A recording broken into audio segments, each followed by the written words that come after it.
He is Tiger Woods, and he brings a lot to the team. It won't let go. You keep thinking, I can still do this. He was just amazing, just absolutely amazing.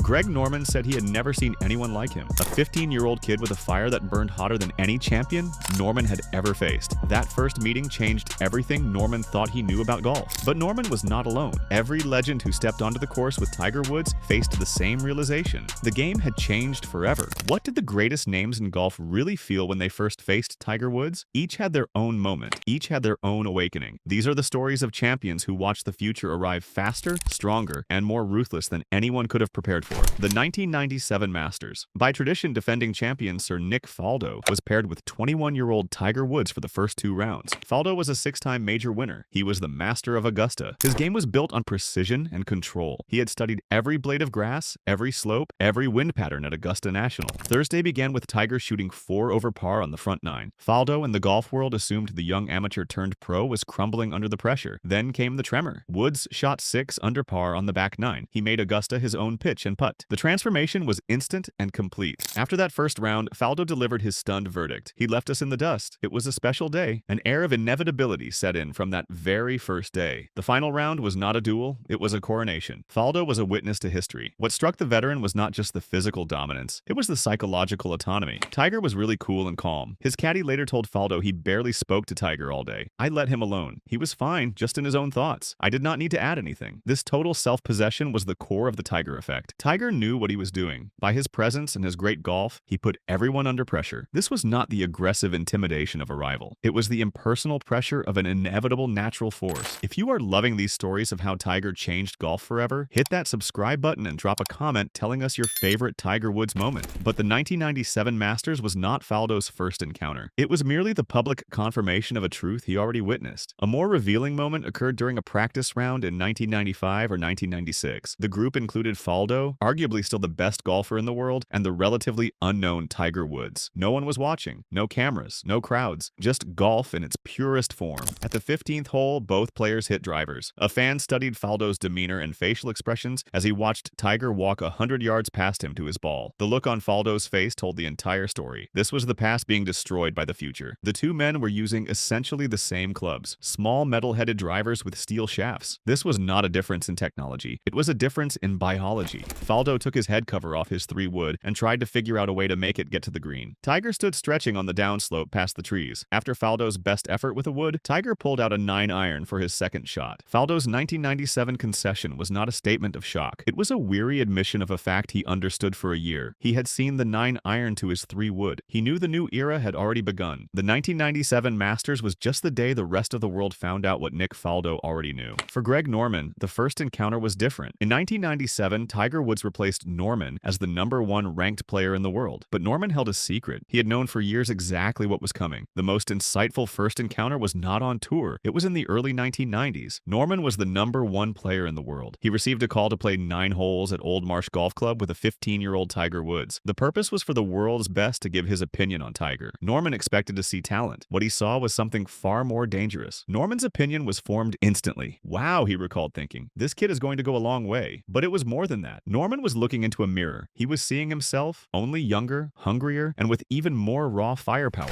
What struck Norman was not the boy's swing. It was his mind. Norman, a master of psychological warfare, was witnessing a prodigy of that same art. He described the 15-year-old Woods as a sponge for information, possessing a ruthless will to win, a player who wanted to beat you no matter what. Most tellingly, Norman saw an absolute lack of deference, even from a teenager. Woods wanted to prove a point that no matter who you are or whether you are #1, I am going to come after you. There was no intimidation, no hero worship, just pure competitive fire. Norman did not see this as arrogance. He saw it as a prerequisite for greatness. He called the attitude very, very positive to see. Norman understood that champions are not born from politeness. They are forged from an inner fire that burns hotter than respect or fear. Norman's first encounter was unique among all the legends. He was the only one who did not just see a physically gifted kid who hit it past everyone. He identified with the immediate recognition of an apex predator, a psychological psychological equal. The Shark was the first legend to recognize that same ruthless killer instinct in a 15-year-old boy. This private meeting perfectly frames Norman's entire perception of Woods. His later analysis that Tiger is only intimidated by Tiger was not a judgment made in 2012. It was a diagnosis he made on that 9-hole loop in the early 1990s. He had seen long before anyone else that he was playing against someone who was psychologically a party of one. He was the true prophet of the Tiger era, and he had to watch as the 15-year-old's promise to come after the #1 player in the world was fulfilled. For Ernie Els, there was no single first time. His reckoning was a process, a 3-act tragedy of head-to-head combat compressed into the first 6 months of the 2000 season. Els, himself a major winning prodigy with a powerful and effortless game, was the player most physically equipped to be Tiger's new rival. The year 2000 proved that equipped was not the same as equal. The year began with one of the greatest head-to-head duels in the modern era, the Mercedes Championship in Kapalua. This was a battle in the paradise of Maui between the two best players in the world. Tiger raced ahead by 4 shots after 36 holes, shooting a 66 and whipping trade wins. Els, already in awe, made his first concession. This guy is on fire. He has got all the talent in the world. What can you do? You have just got to stick to your guns. But he has got bigger guns than I have. Els clawed back. The two were tied on the 72nd hole, a par 5. Woods hit a brilliant approach to 12 feet. Els, rising to the challenge, hit his shot inside Tiger's. Both made their eagle putts to force a playoff. They matched birdies on the first playoff hole. On the second, Woods ended the battle by draining a 40-foot birdie putt. Els was crushed, but he was also a witness. It was here he delivered his most famous prophetic quote. "I think he is a legend in the making. He is 24. He is probably going to be bigger than Elvis." Just months later, the two met again at the Dubai Desert Classic. Els was the defending champion. This time, Woods did not outduel him. He hunted him. Tiger came back from 5 shots behind to catch Els, forcing another sudden death playoff and emerging victorious. For Els, it was a lesson in relentlessness. Tiger did not just play golf. He chased you down. The message was clear. Tiger could beat Els at his best, and he could beat him when Els had the lead. There was no safe position, no comfortable margin, no way to breathe. The final act of Els's 2000 reckoning came at Pebble Beach. Tiger Woods' 15-shot victory at the US Open is remembered as a spectacle masquerading as a golf tournament. For Els, it was a personal humiliation. He was Tiger's playing partner in the final round. This was no longer a duel. Els started the day 10 strokes back. He was not a competitor. He was a spectator with the best seat in the house, forced to watch the coming-out party of Tiger's total dominance. Every shot Tiger hit seemed effortless. Every putt seemed destined to fall. Els could only watch and wonder how anyone could play golf at this level. Els's quote from that morning says everything about the psychological surrender. "Before we went out, I knew I had no chance." He had gone from "he has bigger guns" to "he is bigger than Elvis" to "I knew I had no chance," all in the span of 6 months. Els, a man who finished tied for second, 15 shots behind, described watching Tiger's final round 67. "The ball striking from Tiger that day was just phenomenal. A special day. This 6-month gauntlet forged the realization that he was not competing with a man, but a movement. He had thrown his absolute best at Woods and had been clinically, systematically, and historically dismantled. Unlike the other legends, Phil Mickelson's first encounter with Tiger Woods was not a single moment. It was a lifelong reality. Both were Southern California prodigies, but Mickelson, 6 years Woods' senior, was the established star first. He won a PGA Tour event as an amateur. Phil was the one who should have been the next great American star. Their first pairing in a professional tournament was at the 1997 PGA Championship. Both shot 75, finishing tied for 29th. There was no duel, no psychological blow, just two young players ending their week in the middle of the pack. Mickelson's first encounter with Tiger's true power was not on the course. It was on the balance sheet. Because he was Tiger's most direct contemporary and nemesis, he was also the man who carried the unique psychological burden of being the second fiddle for the better part of 2 decades. Every trophy Phil won, Tiger had won more. Every milestone Phil achieved, Tiger had achieved it younger, faster, better. Mickelson, a student of the game's history and economics, was perhaps the first to understand the economic shift Tiger represented. He recounted his perspective years later. "As I was starting my career, I thought and wondered if there would ever be a point where we would have a first-place check of $1 million.